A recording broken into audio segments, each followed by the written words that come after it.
हाय dude, आप लोग Tata company की साइज और उस कंपनी की कुल संपत्ति जानकर आपके होश उड़ जाएंगे। डूड, टाटा कंपनी आज 30 कंपनी का एक ग्रुप है जिसकी मार्केट वैल्यू सुन के आप लोग हैरान रह जाएंगे। आज की इस वीडियो में हम बात करेंगे देश के आन बान और शान टाटा कंपनी, जिनका नाम आज दुनिया के हर कोने पे छाया हुआ है। तो चलिए वीडियो को शुरुआत करते हैं। टाटा कंपनी हमारे देश की बहुत ही बड़ी, फेमस और मल्टीनेशनल कंपनी है। आज दुनिया के 100 से भी अधिक देशों में पहले ही ये स्थापित हो चुका है। आज भारत की डीजीपी में इसका बहुत बड़ा हिस्सा होता है, जो कि टाटा कंपनी से आता है। इस कंपनी की शुरुआत सन 1868 में जमशेदजी टाटा ने केवल 21,000 रुपीस के साथ ही करी थी। आज इस कंपनी की स्थापना को 154 साल बीत चुके हैं और इस कंपनी 30 अलग अलग कंपनियों का एक जॉइंट वेंचर बन चुकी है। और इन सभी कंपनियों के जॉइंट कैप की बात की जाए तो इन कंपनियों का जॉइंट मार्केट कैप लगभग 13.4 लाख करोड़ के आसपास की है। कंपनी में 9 लाख से ज्यादा कर्मचारी काम कर रहे हैं। चलिए अब बात करते हैं टाटा की सबसे ज्यादा मुनाफा देने वाली कंपनियों के बारे में। तो सबसे पहले आता है TCS यानी टाटा कंसल्टेंसी सर्विस। अगर बात मार्केट कैपिटलाइजेशन की हो तो टाटा की सबसे बड़ी कंपनी TCS यानी टाटा कंसल्टेंसी सर्विस है और आज के समय में इसका मार्केट वैल्यू लगभग 12 लाख करोड़ के आसपास की है। बड़ी रकम है ये कंपनी IT सेक्टर की जानी मानी कंपनी है। दुनिया भर में सेंचर के बाद ये दूसरा सबसे बड़ी टेक कंपनी है। इसकी कारोबार 46 देशों में फैला हुआ है और इस अकेले कंपनी में 6 लाख से अधिक लोग काम करते हैं। पिछले साल TCS की कुल कमाई $5 मिलियन के आसपास की थी। ये दुनिया की सबसे बड़ी सूचना तकनीक और बिजनेस प्रपोजल आउटसोर्सिंग सेवा प्रदान करने वाली कंपनियों में से एक है।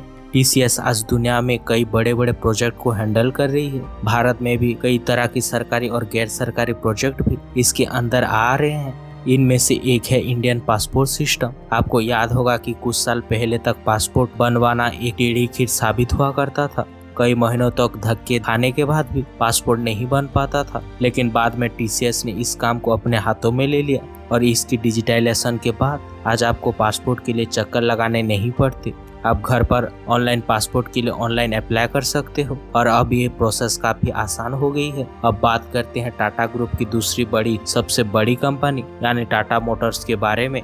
टाटा मोटर्स की आज सड़कों पर दौड़ते हुए हर दूसरी गाड़ी आपको टाटा कंपनी की दिखाई देगी। टाटा कंपनी ट्रक से लेकर SUV और हर तरह की गाड़ी बनाती है। इस कंपनी की शुरुआत सन 1945 में हुई थी। आज इस कंपनी 25 से भी अधिक देशों में जाना माना कंपनी बन चुकी है। इस कंपनी में लगभग 80,000 से अधिक वर्कर्स काम करते हैं। टाटा मोटर्स आज $34 बिलियन से ज्यादा की कंपनी की है। टाटा मोटर्स ने 2 जून 2008 में फोर्ड से 2 लग्जरी कार ब्रांड जैसे जागवार और लैंड रोवर को भी खरीदकर लग्जरी कार के सेगमेंट में अपना कदम और मजबूत कर दिया था और साथ ही पूरी दुनिया में भारत का नाम भी रोशन किया था। अब बात करते हैं टाटा की दूसरी सबसे बड़ी कंपनी, जो है टाटा स्टील। टाटा की सबसे बड़ी कंपनी में हम टाटा स्टील को वो गिनती करते हैं। टाटा स्टील का सबसे पहला टिस्को के नाम से जाना जाता था। इससे इस कंपनी की स्थापना सन 1907 में भारत की पहले लोहा कारखाना के तौर पर जमशेदपुर में हुई थी और इस जगह को आज टाटा सिटी भी कहा जाता है। ये कंपनी को काफी किफायती दामों पर स्टील का निर्माण करती है और कई देशों पे सप्लाई भी करती है। जनवरी 2007 का महीना टाटा ग्रुप के लिए काफी खास था, क्योंकि इस साल टाटा स्टील ने यूनाइटेड किंगडम में कोरस समूह यानी कोरस ग्रुप का सफल बोली लगाकर उसे हासिल किया था। कोरस ग्रुप दुनिया का सबसे बड़ा लोहा और इस्पात निर्माण कंपनी है। टाटा का एक और बड़ी कंपनी है टिटान। हाँ डूड, ये वही कंपनी है जिसकी घड़ियां आज भी शादी में दूल्हा दुल्हन को दिए जाने वाला वो पहला गिफ्ट है। ये कंपनी आज घड़ियों के साथ चश्मे और कोई दूसरे प्रोडक्ट्स भी बना रही है और इस समय टाटा की सबसे ज्यादा मुनाफा कमाने वाली कंपनी के ये 2 नंबर पे आता है। अब बात करते हैं टाटा की दूसरी सबसे बड़ी कंपनी के बारे में, जो है टाटा कंज्यूमर प्रोडक्ट्स। डूड, इस कंपनी के अंतर्गत टाटा की कई प्रोडक्ट्स बनती हैं। इनमें कुछ खास टाटा नमक, टाटा चाय, गोल्टाक्स, क्रोमा और टाटा स्टारबक्स कॉफी भी हैं। डूड, जब भी हम बात टाटा की हो तो होटल ताज का नाम ना हो ये होता ही नहीं है। इसके अलावा टाटा के पास कई और लग्जरी होटल भी हैं। इस तरह टूरिज्म इंडस्ट्री पर भी टाटा काफी हद तक कब्जा जमा चुका है और इतना ही नहीं, जब आप ट्रैवल पर आए तो वो वहाँ पर भी टाटा का बोलबाला ही चलता है।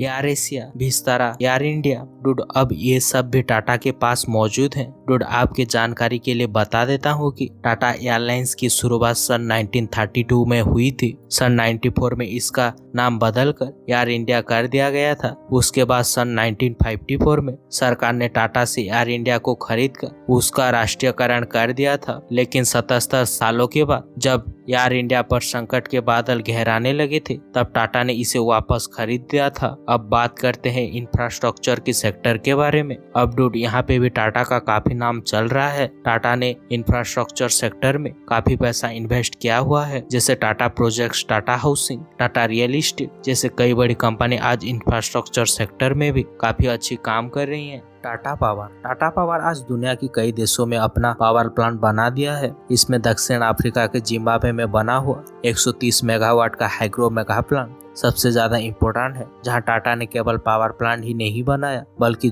237 किमी लंबी ट्रांजिशन लाइन भी बना दिया है, जिससे देश के 10 लाख से भी ज्यादा गरीब लोगों को बिजली मिल पाती है। इसके साथ ही टाटा को ये लगा कि आने वाले वक्त ऑनलाइन मार्केट का होगा, तो उन्होंने बिग बास्केट और 1mg को एक्वायर कर दिया ताकि वो कहीं इस सेक्टर में पीछे ना रह जाएं। इसके साथ ही टाटा को ये लगा कि आने वाले वक्त में कस्टमर को ज्यादा भाग दौड़ ना करना पड़े, इसलिए टाटा ने अपना न्यू एप्स यानी टाटा न्यू को भी लॉन्च कर दिया, जिससे टाटा की सर्विसेज आपको एक ही प्लेटफॉर्म पर मिल सके। तो डूड अब बात करते हैं इलेक्ट्रिक व्हीकल के बारे में। Tata electric vehicle. Dude Tata की इलेक्ट्रिक व्हीकल के बारे में बात किए बिना पूरी नहीं हो सकती। ये एक ऐसा फील्ड है जहां टाटा ने पूरी तरह कब्जा किया हुआ है। इलेक्ट्रिक व्हीकल मार्केट में 80% से ज्यादा का मार्केट शेयर टाटा के पास अभी है। पिछले साल बेची गई 1,37,000 इलेक्ट्रिक व्हीकल में से 1,16,000 कार्स केवल टाटा कंपनी की बिकी गई थी।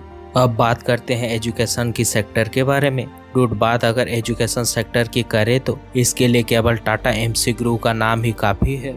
इसके साथ ही अनेक सरकारी संस्था और कंपनी की शुरुआत भी टाटा द्वारा की गई है, जैसे Indian institute of science, Tata institute of fundamental research, Tata institute of social science और टाटा एनर्जी रिसर्च इंस्टीट्यूट। इन सभी के अलावा Tata finance, aerospace, defence, telecom और ट्रेडिंग और इन्वेस्टमेंट जैसे सेक्टर में भी अपना धाक जमा चुका है। टाटा इन सभी कंपनियों से टाटा का 2021 में $128 बिलियन की कमाई हुई थी। डूड आपको जानकर हैरानी होगी कि देश की इतनी बड़ी कंपनी होने के बावजूद भी इसकी कमाई का 60 से भी ज्यादा का हिस्सा दूसरे देशों से आता है। और इसका सबसे बड़ा कारण ये है कि टाटा की सभी बड़ी कंपनी अपना ज्यादातर बिजनेस देश से बाहर शिफ्ट कर दिया है। जैसे कि टीसीएस में जो कुल कमाई होती थी, टीसीएस की यानी उसमें भारत का जो हिस्सा यानी फंड्स का जो कुल कमाई है वो 5% से लेके 6% तक है। बाकी 95% जो प्रॉफिट होता है वो बाहर के देशों से आता है। डूड टाटा आज पूरी दुनिया में अपना धाक जमा चुका है और इसको सबसे बड़ा क्रेडिट अगर किसी को जाता है तो वो है रतन टाटा। रतन टाटा ने केवल 9 साल में ही दुनिया की 36 बड़ी कंपनी को एक्वायर कर दिया था और ऐसा करके उन्होंने पूरी दुनिया में साबित कर दिया था कि भारत की कंपनी किसी भी हाल या किसी भी मामले में विदेशी कंपनियों से कम नहीं है।